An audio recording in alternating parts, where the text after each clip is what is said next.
নমস্কার বন্ধুরা, আজকে আমরা শুনতে চলেছি একটি ভৌতিক ঘটনা, যার নাম মধ্যরাতের রেল লাইন। শীতের রাত, গ্রামের পাশে পুরনো একটা রেল লাইন পড়ে আছে, যেখানে বহু বছর ধরে কোনো ট্রেন যায়নি। সবাই বলে জায়গাটা অভিশপ্ত। অভিজিৎ নামের এক তরুণ চাকরি থেকে ফিরছিল। শর্টকাট ধরে ওই রেল লাইন দিয়েই হাঁটতে হাঁটতে সে এগিয়ে আসতে লাগলো। কুয়াশার চাদরে চারপাশ ঢেকে আছে। হঠাৎ সে শুনতে পেল রেলের হুইসেলের শব্দ।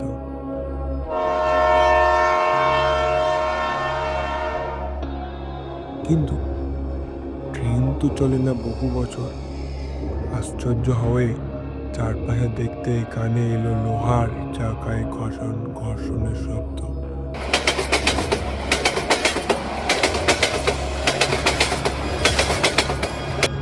অন্ধকার ফুঁড়ে ধীরে ধীরে সামনে এলো এক পুরনো কালো রঙের স্টিম ইঞ্জিন। ভেতরে যাত্রীরা ছায়া, মুখগুলো ফ্যাকাশে সাদা।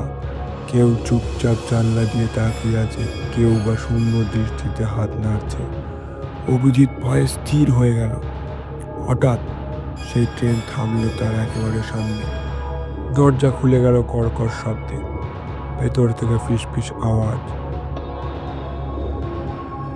চল ওঠো, তোমারও জায়গা আছে। ভয়ে কাঁপতে কাঁপতে সে দৌড়ে পালালো। পেছনে তাকাতে সাহস হলো না।